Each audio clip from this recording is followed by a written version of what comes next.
안녕하세요. 오늘도 사연 살롱을 찾아주셔서 감사합니다. 사람이 살다 보면 한 번쯤은 인생이 뒤집히는 듯한 충격적인 사건이 벌어지기도 합니다. 반세기가 넘는 시간 동안 수없이 많은 사람을 만나다 보니 사연 없는 사람은 정말 없더군요. 제 이야기를 듣고 계신 여러분도 딱 떠오르는 그런 사연이 있으실 거예요. 저 역시 그런 사건이 있었습니다. 그 일을 겪기 전에 저도 인생에 굴곡이 많았던 사람이었지만 그때 그 일은 정말이지 아직까지도 몸서리를 치게 할 정도로 충격적이었네요. 이야기 시작에 앞서 제 간략한 소개부터 시작하겠습니다. 저는 50대 초반의 남자로 대기업에 오랫동안 일을 하며 쓸쓸한 싱글의 삶을 살고 있었어요. 그냥 싱글이 아닌 돌아온 싱글, 즉 돌싱이었죠. 처음 회사에 입사했을 때 시작했던 결혼 생활은 5년 만에 끝이 나고 말았어요. 전처 얘기를 굳이 자세히 꺼내진 않겠습니다만 전 첫 번째 결혼에서 많은 상처를 받았죠. 사내 새끼가 질질 짜는 게 저 땐 금기시되는 일이었기에 저는 숱한 밤을 술로 지새야만 했습니다. 그렇게 몇 년이 지나 한 번 크게 앓고 난 뒤엔 퍼뜩 정신을 차렸죠. 평생 혼자 살아가게 될지도 모르는데 저라도 제 몸을 제대로 돌보지 않으면 안 된다는 생각이 들게 되었어요. 그래서 그 뒤로는 술, 담배는 일절 끊어버리고 운동을 취미로 삼으며 최대한 건강한 삶을 살았습니다. 처음엔 무슨 재미가 있겠나 싶었는데 막상 1년이 지나고 2년이 지나니 오히려 몸의 컨디션이 좋아지고 활기가 돌아 건강을 챙기는 라이프 스타일을 고수하게 되었네요. 그리고 그렇게 시간을 보내며 마흔을 넘기고 나서야 전처를 이해하게 되었습니다. 제가 참 못난 놈이었구나 라는 것도 처음으로 깨닫게 되었고요. 그리고 그때 이후로는 봉사활동에 빠져 살았어요. 저는 어렸을 때 마당에서 진돗개를 키운 적이 있었는데 그 아이가 무지개다리를 건넌 이후에는 마음이 아파서 강아지를 더 이상 키우지 않았거든요. 그런데 커가면서 반려동물들에 대한 여러 가지 사회적인 문제를 보며 분노할 때가 많았고 또 그런 문제를 개선하기 위해 힘쓰는 분들이 있다는 얘기를 들었을 때는 저도 작게나마 보탬이 되고 싶다는 생각을 했었거든요. 한참 마음이 공허할 때 불현듯 그게 생각이 났고 저는 그냥 할 일 없이 시간을 죽일 바엔 일손이 필요한 곳에 보탬이 되는 게 낫겠다 싶어서 저희 지역에 있는 유기견 보호소에서 자원봉사를 시작했습니다. 그런데 사람 인연이라는 게 참 신기하죠. 저는 바로 그곳에서 제 인생을 바꿔놓은 한 여자를 만났어요. 제 인생에서 이제 사랑은 완전히 끝이라고 생각했는데 말입니다.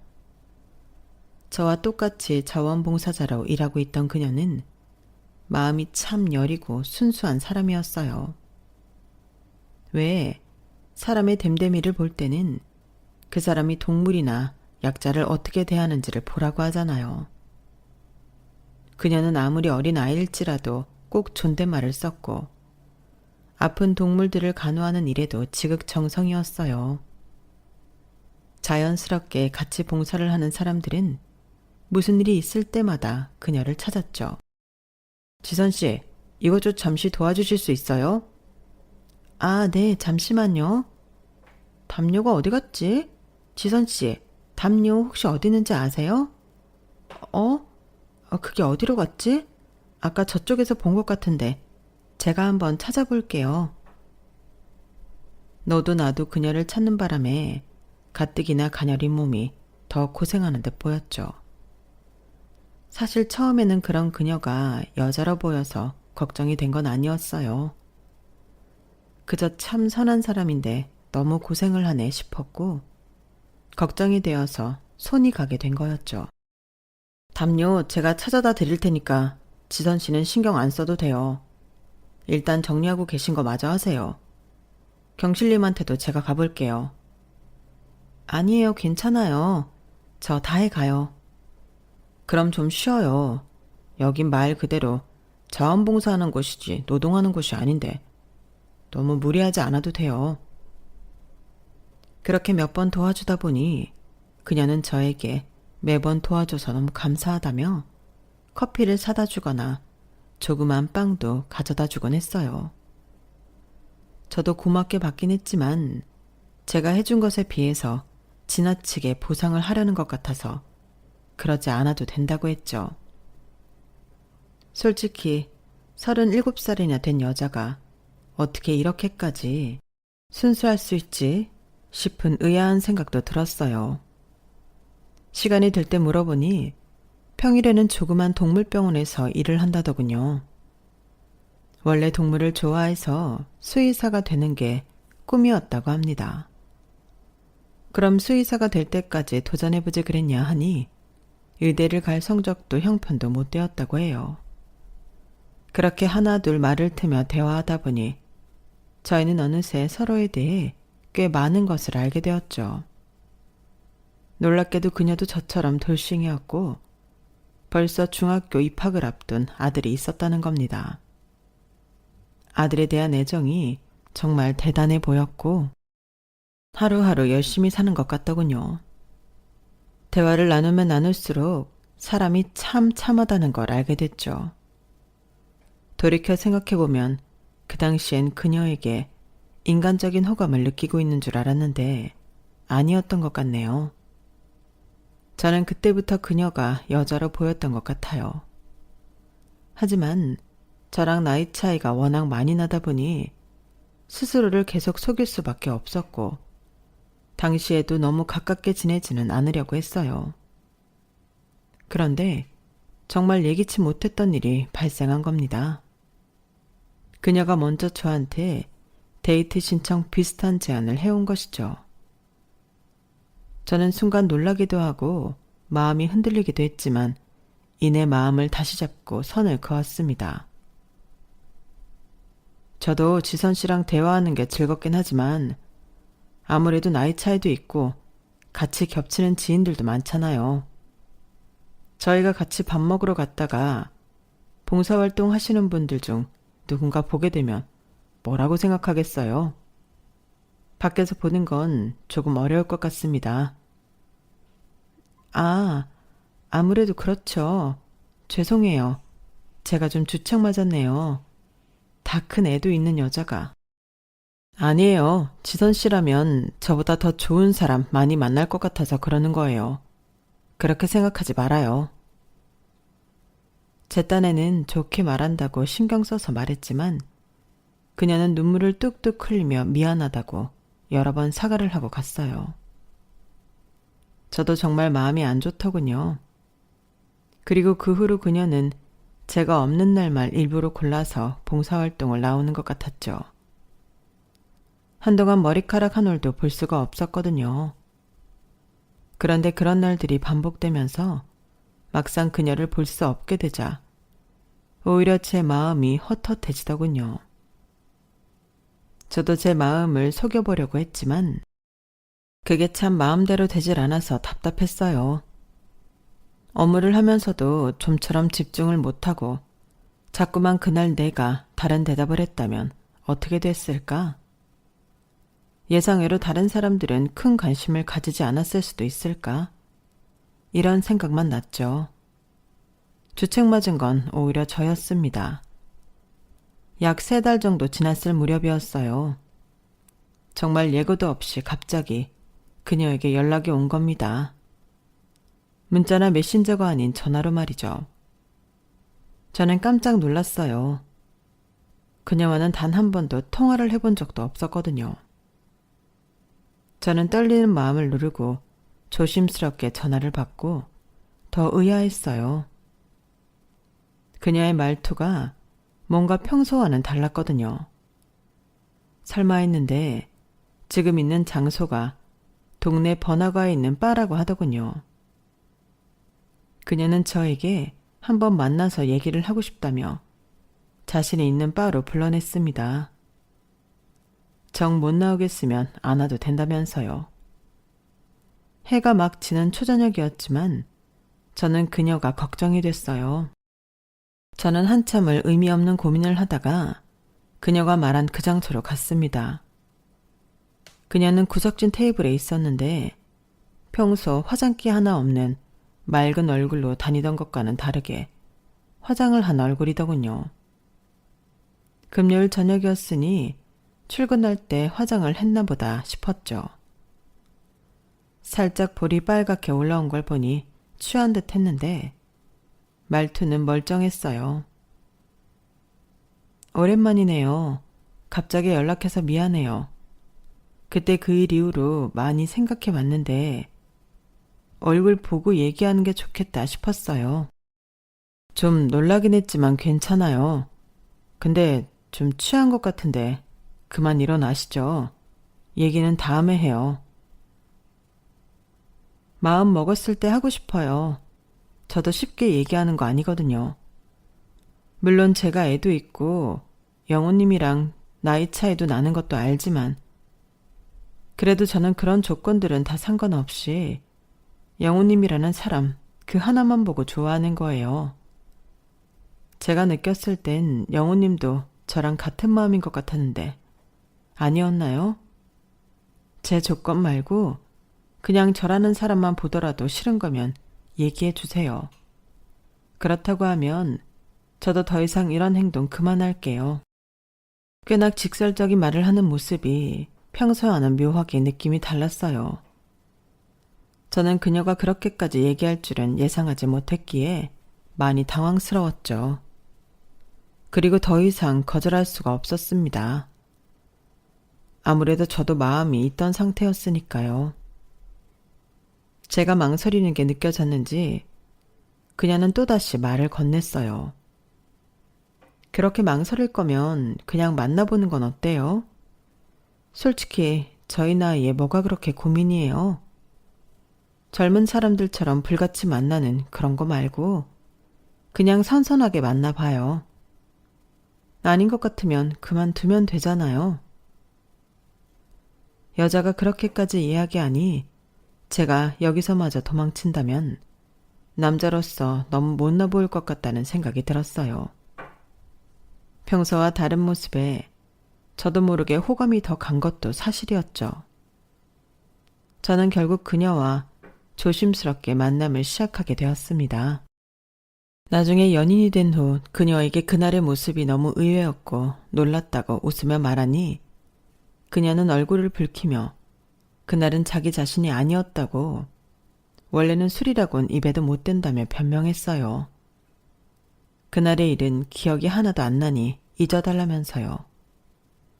예상과는 다르게 저희가 연인 사이로 발전한 걸 아무도 크게 신경을 쓰지 않았고 몇몇 알아차리신 분들은 잘 됐다며 오히려 축하도 해주시더군요.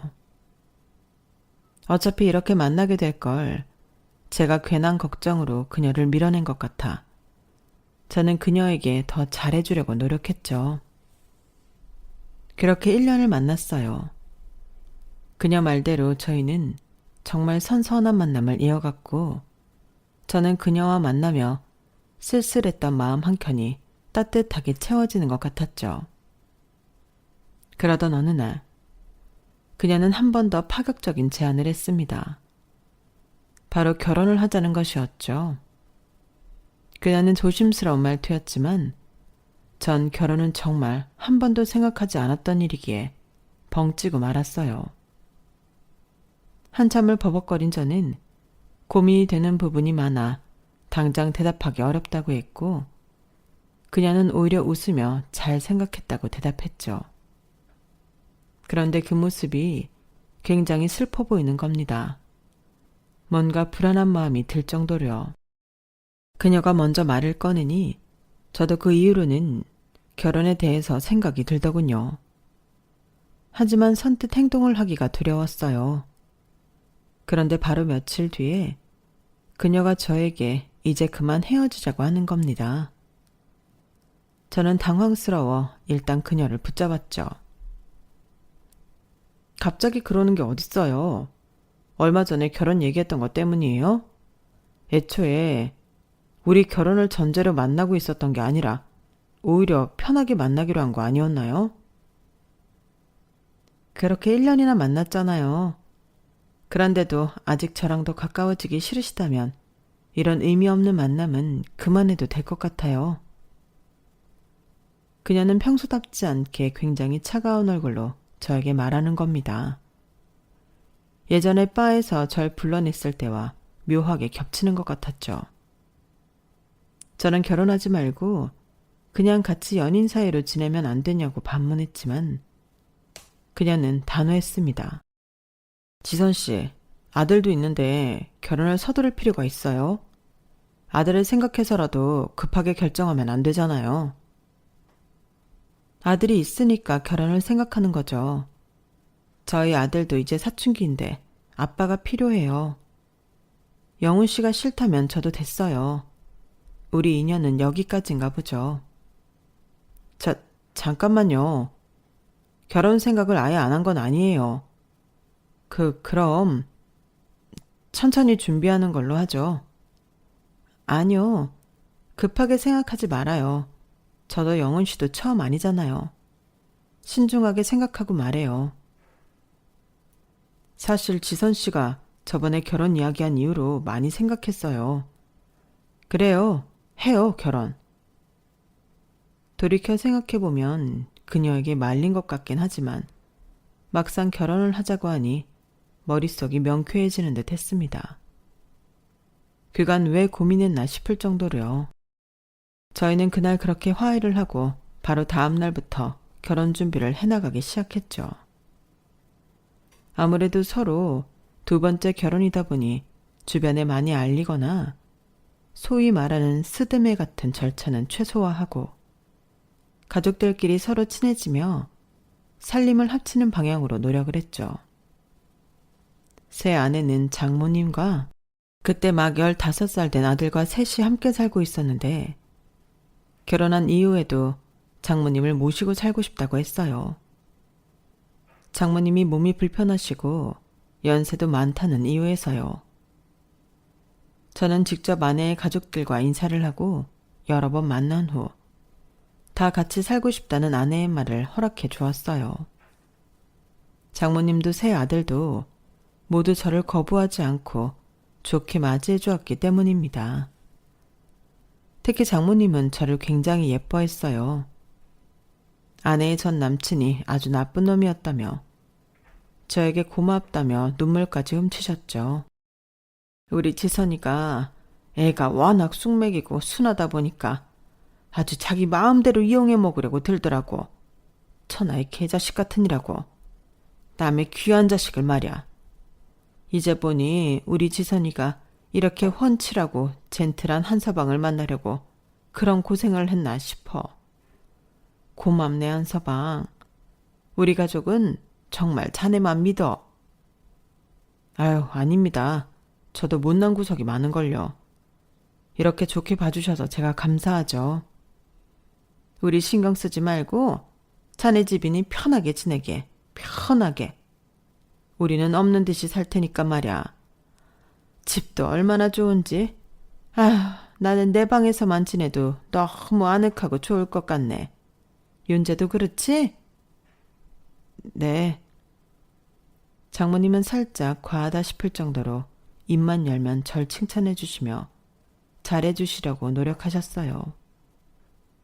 살림을 합치게 되었는데 마침 제가 집이 복층이라 장모님과 아들이 2층에서 지내기로 했죠. 장모님은 그게 마음이 쓰이셨는지 불편하게 안 하겠다는 걸 조금 과장해서 500번 정도 강조하셨어요. 착한 마음에서 그렇게 강조하시는 걸 알았기에 저도 매번 웃으며 괜찮다고 말씀을 드렸습니다. 처음 집을 분양받았을 때는 혼자 사는 집이 복층이라서 별로라고 생각했는데 이렇게 아내를 만나고 가족이 생기게 되니 오히려 다행이다 싶었죠.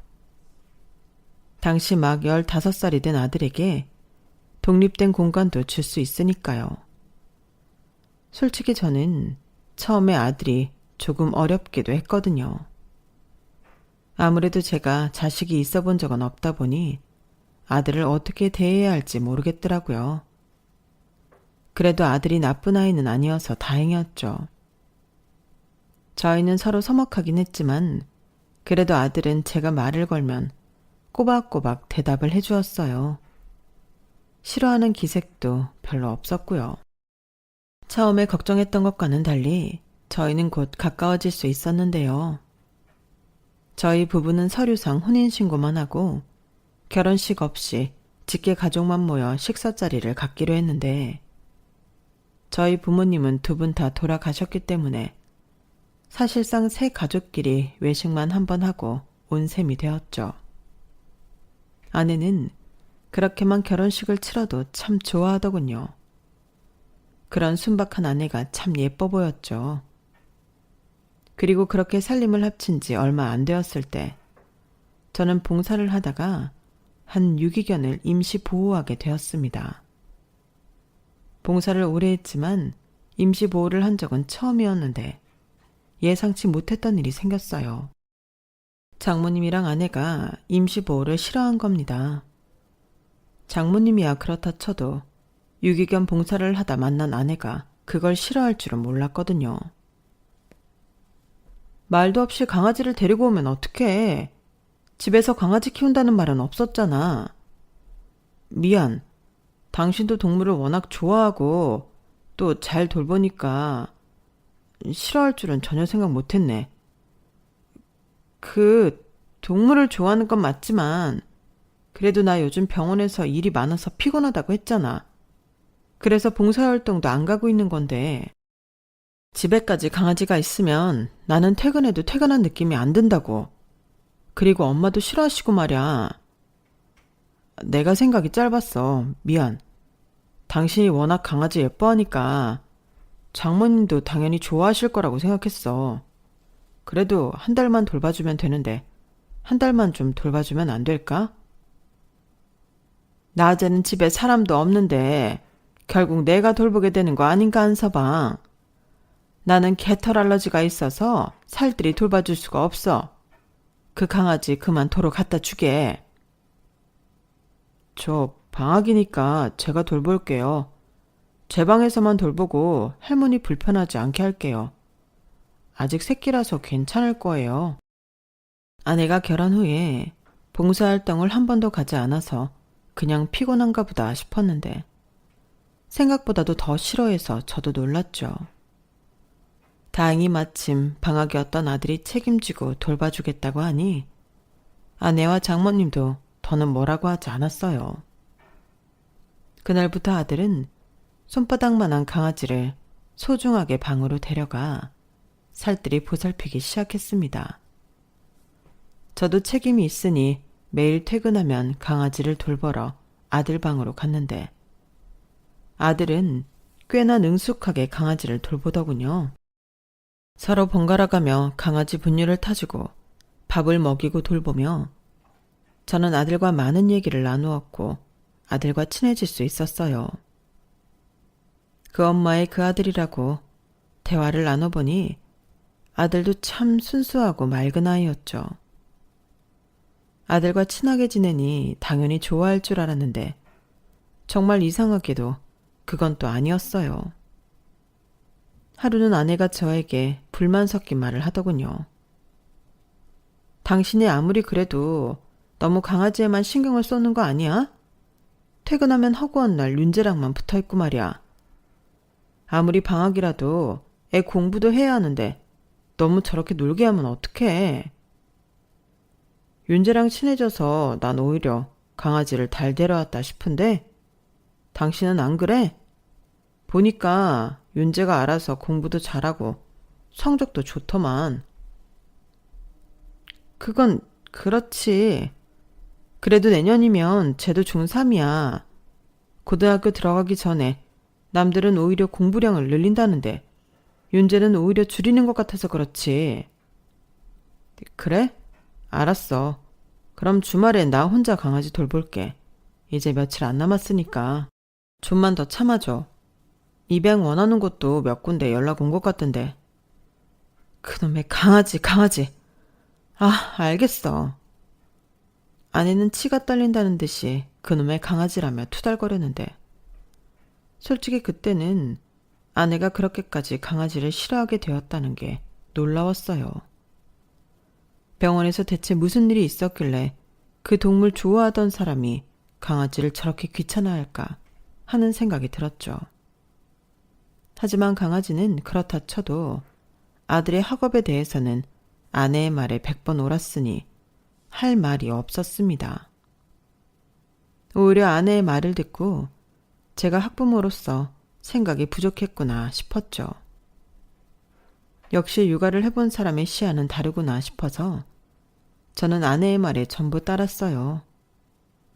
그리고 다행히 얼마 안 있어 강아지는 좋은 곳에 입양을 보낼 수 있었습니다. 그러고 나니 저희 가족은 더 이상 부딪힐 일이 없었고 평화롭고 화목하게 지낼 수 있었어요. 그렇게 결혼한 지 1년이 훌쩍 지난 어느 날 아들은 중학교를 졸업하고 고등학교 입학을 앞두고 있었습니다. 저는 그동안 아들과 꽤나 친해져 있었고 아들이 캠핑을 좋아한다는 말에 둘이서 캠핑을 가자고 제안했죠. 회사 부하 직원이 아들과 둘이 그런 시간을 종종 가지는데 남자끼리 깊은 대화를 할 수 있어 좋다고 추천해 줬거든요. 저도 좋은 생각이라고 생각해 추진했는데 장모님과 아내가 수저를 탁 내려놓을 정도로 싫어하는 겁니다. 제가 또 뭘 잘못했나 싶었죠. 추운데 뭘 그런 걸 간다고 그래. 뉴스 보니까 캠핑하다가 난로 잘못 피워서 막 사망한다더라. 위험하게 그런데 나가지 말고 집에서 둘이 놀면 되잖아. 그래도 윤재가 캠핑 좋아한다고 하는데 한번 데려가는 것도 좋지. 내가 알아봤는데 난로 피우지 않아도 요즘엔 캠핑장에 콘센트가 다 있어서 전기요만 가져가도 된대. 캠핑 얘기는 또 언제 했어? 윤재 너 엄마한테는 그런 말 한 적 없잖아. 저번에 졸업식 날 잠깐 얘기했었어요. 그때 교문 앞에 캠핑 의자 놓고 꽃 파시는 분이 있어서. 윤재 맨날 밖에 나가서 놀지도 않고 집에서 공부만 하잖아. 남자애들은 좀 밖에 나가기도 하고 그래야 해. 장모님, 제가 정말 안전하게 다녀오겠습니다. 아니면 장모님도 같이 가실까요? 당신도 같이 갈래? 아, 그런 데를 어떻게 가나? 내 나이에. 가면 뭐 맛있는 것도 없고 편한 것도 없는데 대체 그런 데를 왜 간다는 거야? 이해할 수가 없네. 얌전히 다녀올게요, 엄마.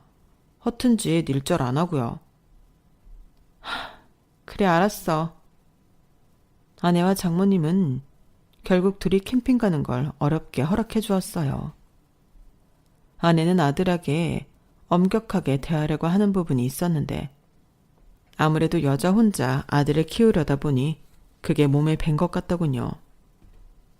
제가 따로 아내에게 괜찮다고 몇 번이나 안심시키고 나서야 아내는 마음을 완전히 놓았어요. 캠핑을 떠나는 날에는 못마땅한 기색이 완전히 사라졌고요. 저는 결국 아들과 둘이 캠핑을 갈 수 있었답니다. 캠핑장에 도착해서 텐트도 치고 얼음 낚시도 하고 고기도 구워 먹다 보니 저는 아들과 정말 재미있는 시간을 보낼 수 있었어요. 이래서 남자끼리 캠핑 오나 보다 싶을 정도로 좋았죠. 요즘은 캠핑장도 워낙 시설이 잘 되어 있어 뭐 어려운 게 없더군요. 점심엔 고기를, 저녁엔 생선을 굽다가 쌈채소가 떨어져 매점에 다녀오겠다고 하니 아들이 자기도 같이 가겠다며 후다닥 따라오더군요. 나 혼자 가도 돼. 너 앉아있지? 추운데. 괜찮아요. 어차피 물에 한번 씻어야 하는데 같이 하는 게 빠르잖아요. 잠깐, 내 핸드폰이 어딨지? 내가 결제하려고. 핸드폰 차에 있어요. 카드는 제가 들고 왔고요. 아, 그래? 언제 카드를? 아저씨, 서울로 돌아가면 옛날에 저희 가족 살던 아파트 아시죠? 거기 꼭 들르세요. 그 아파트를? 왜? 202호. 거기 똑같은 집에 꼭 가보세요. 일단 가요. 평일 낮에요. 꼭이요. 그리고 이 얘긴 엄마랑 할머니한테 하지 말아주세요. 그리고 텐트로 돌아가셔도 이 얘긴 꺼내지 말아주세요. 저도 더 이상 이 얘기 안 꺼낼게요. 저는 아들이 장난을 치는 건가 싶어서 쳐다봤어요. 그런데 그 아이 낯빛은 절대 장난을 치는 느낌이 아니었죠. 정말 심각한 표정이었고 심지어는 조금 겁에 질린 것 같기도 했어요. 그러더니 텐트로 돌아가선 그 대화를 나눴던 게 꿈인가 착각이 들 정도로 평소처럼 말하고 행동했죠. 저는 찜찜했지만 그래도 아들이 다시 즐거워하니 좋은 게 좋은 거다 싶어 같이 즐겁게 시간을 보내다 왔습니다. 캠핑을 다녀온 뒤에도 아들의 그 말은 며칠 동안 머릿속을 맴돌았어요. 저는 아들이 거짓말을 하거나 장난을 친 것이라 해도 일단 아들이 말한 대로 행동을 해봐야겠다고 생각했습니다. 그래서 바로 그 다음 주 화요일에 연차를 내고 그 아파트를 찾아갔어요. 그 집은 결혼 전 아내 가족이 전세로 살았던 집이었기에 집이 비어있거나 아님 새 세입자가 들어와 있어야 했죠. 그런데 202호 앞에 서니 안에서 사람 소리가 들려왔는데 그게 제 아내의 목소리인 겁니다. 워낙 낡은 아파트라 그런지 방음이 하나도 되지 않더군요. 대기업 임원식이나 만나놓고 왜 이렇게 궁상을 떨어? 베트남 여행 그거 얼마나 한다고 여행 한 번을 못 가냐? 대가리에 등거 없는 거 티내냐? 외박을 못한다고 외박을. 강지선 그게 그러래냐? 연기도 다 납득이 되게 하는 거야. 뭘 알지도 못하는 새끼가. 평생 연기만 하다 죽을래 그럼? 살림 합친 지 2년이나 다 되어가는데 언제까지 강지선 연기만 하고 앉아있을 거냐고. 이쯤 되면 남편이 암에 걸렸거나 어디 하나 불구가 됐거나 실종되거나 했어야 하는 거 아니야? 아주 머리털 하나 안 상하고 멀쩡하던데. 아, 기다려봐 좀. 안 그래도 판을 짜고 있으니까. 반년 안에 해치운다 내가. 대기업 임원이면 보험금도 그냥 억소리 나게 나올 텐데 너 진짜 실수 없이 잘해라. 보험금이 뭐야. 그 집만 해도 몇십억은 그냥 넘어가는데. 아, 부채질 좀 말고 기다려. 반년 후면 베트남이 뭐야. 몰디브 사이판 뭐 말만 하라고. 분명 아내의 목소리인데 같이 있는 남자와 나누는 대화가 뭔가 이상했어요. 너무 놀랐고 충격을 받아 뭘 어떻게 해야 할지도 모르겠고 안에 있는 사람이 아내의 이름을 제 3자처럼 부르는 걸 보아 목소리만 아내와 비슷한 건지 어떤 상황인 건지 생각이 뒤죽박죽 엉키던 차에 배달기사가 오더군요. 제가 먼저 다가가 202호로 왔냐고 물으니 맞다고 했습니다. 저는 전 203호라서 죄송합니다 하며 신경 쓰지 않는 척을 했죠. 배달기사는 202호 초인종을 눌렀고 안에서 현관문을 여는 소리가 들렸어요. 전 재빨리 핸드폰 카메라를 동영상 촬영 모드로 바꿔놓고 202호 문을 열릴 때 그 문을 확 열어 젖혔습니다. 아씨, 뭐야? 여보. 안에는 제 아내와 낯선 남자가 있었는데 둘 다 아주 민망한 차림으로 있었죠. 저는 즉시 영상 촬영을 중단하고 경찰을 불렀어요. 아내는 저에게 달려들어 여긴 어떻게 왔냐고 당신이 생각하는 그런 게 아니라며 횡설수설 말을 더듬었죠. 당신이 생각하는 그런 거 아니야. 여긴 어떻게 온 거야? 아니, 출근 안 했어? 저 사람 내가 모르는 사람이야. 그건 법적으로 시시비비를 가려보면 알겠지. 너 누구야? 강지선 맞아? 왜 아까부터 강지선인 척을 하네. 어쩌네 거리고 있냐고. 당신 누구야? 그게 무슨 소리야? 내가 강지선이지. 대체 무슨 소리라는 거야? 당신 취했어? 낮술했어? 말하라고. 너 누구야?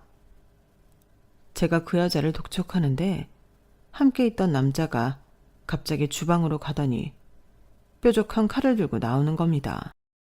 떠나지 못하고 저희를 구경하던 배달기사가 저에게 남자를 조심하라고 소리를 쳐줘서 저도 일찍 그 사실을 알았고 급한 대로 현관문을 닫아버렸어요.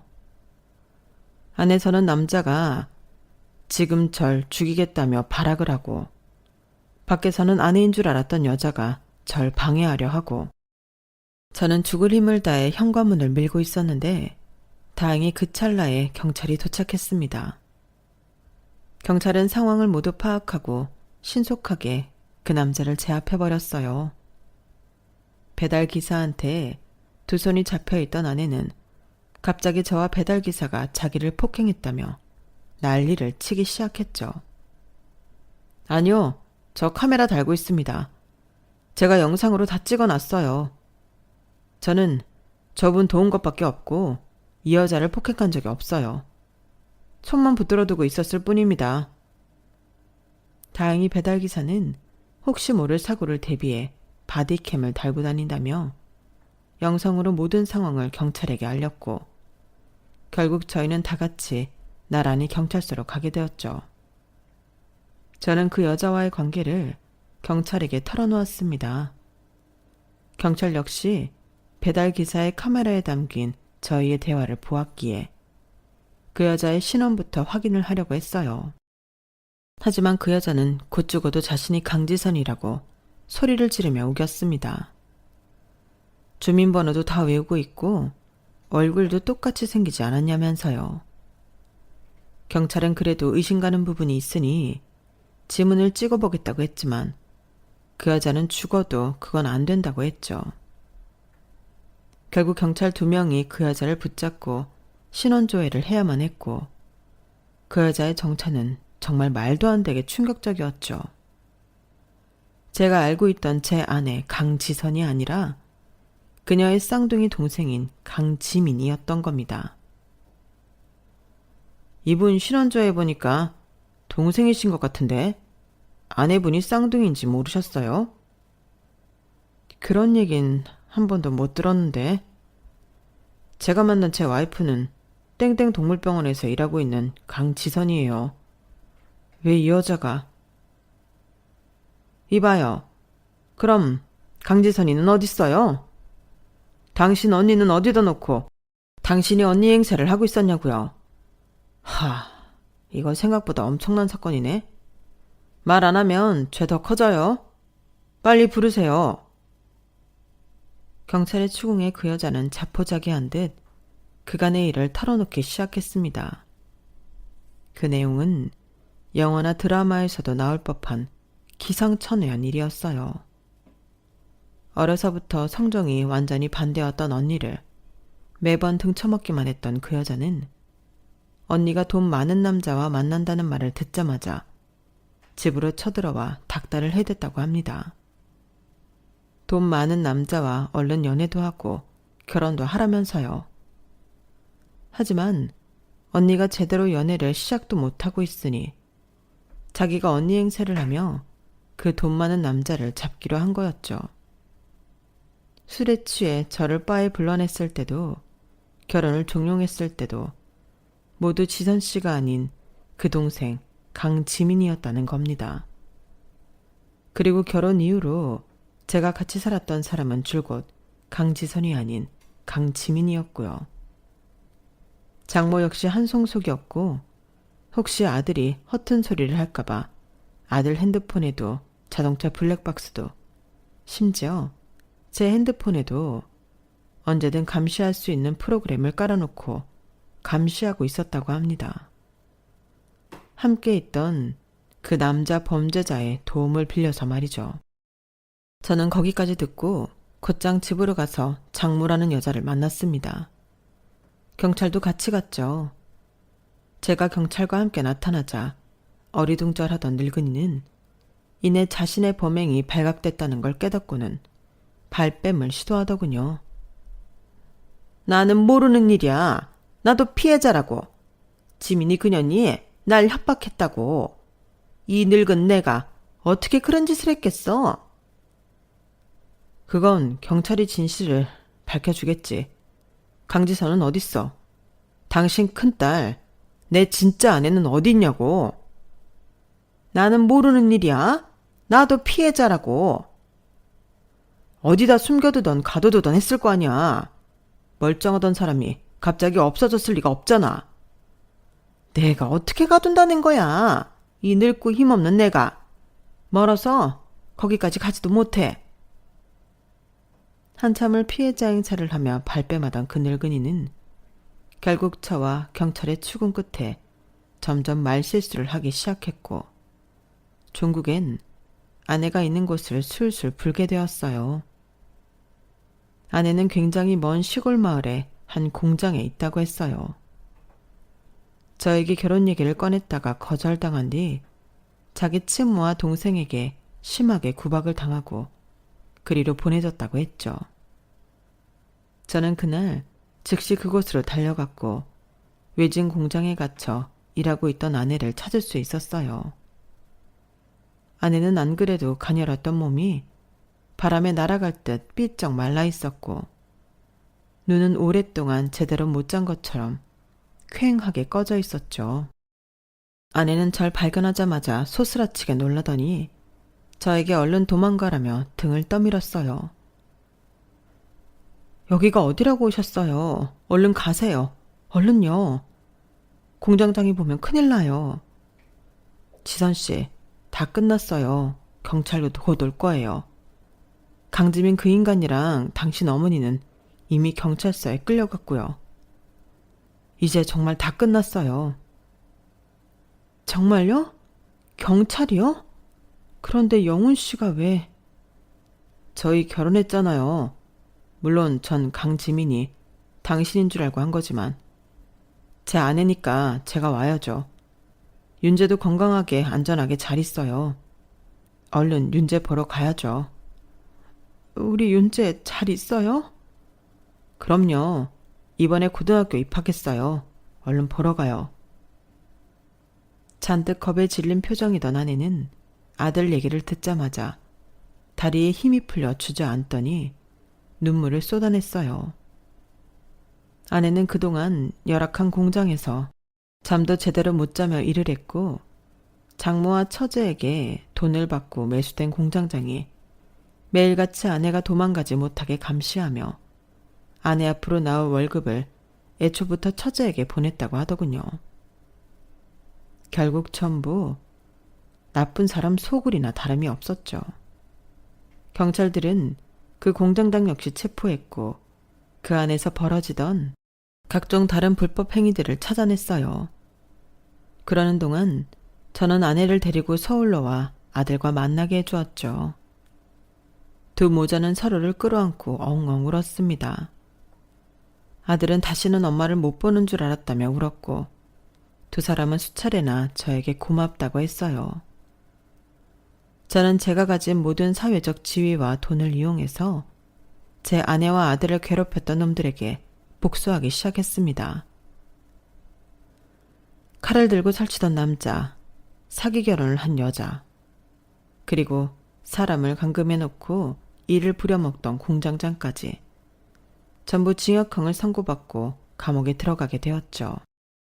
그 사람들이 불법적으로 취득한 재산도 전부 경찰에 신고해버렸고 조금이라도 법의 그물망에 걸리는 것들은 그 죗값을 철저히 치르게 했죠.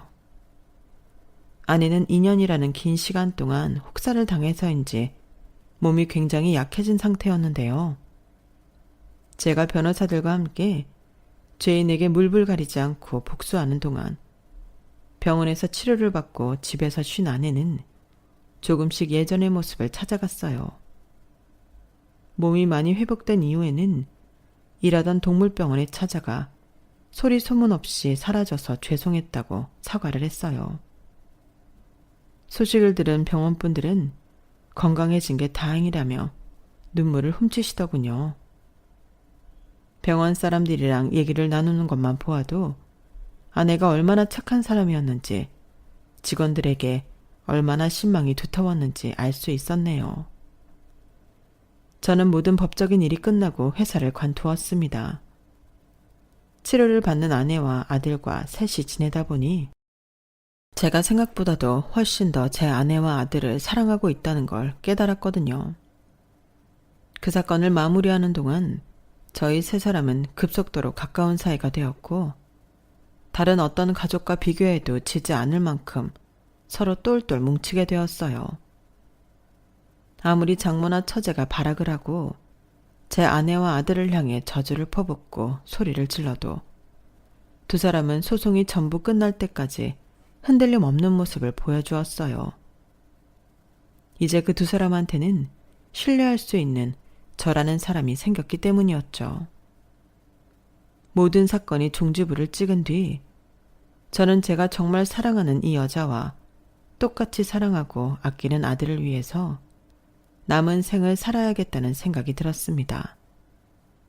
그래서 혹시 나중이라도 감옥에서 나온 버러지 같은 것들이 찾아올까봐 아예 해외로 나가기로 했어요. 아들이 공부머리가 뛰어나니 아마 해외에 가서도 잘 적응할 거라 믿습니다. 아내와 아들 역시 그러고 싶다고 동의한 부분이고요. 지금까지 제 이야기를 들어주신 분들께 감사드립니다. 저희는 곧 한국을 떠나요. 하지만 여기서 살면서 알았던 분들이 행복하길, 그리고 마지막으로 제 이야기를 들어주신 여러분도 행복하게 살아가길 진심으로 기도하겠습니다. 여러분, 사연 댓글에 응원과 현명한 조언 부탁드려요. 좋아요와 구독은 저에게 큰 힘이 됩니다. 오늘도 좋은 일 가득하세요.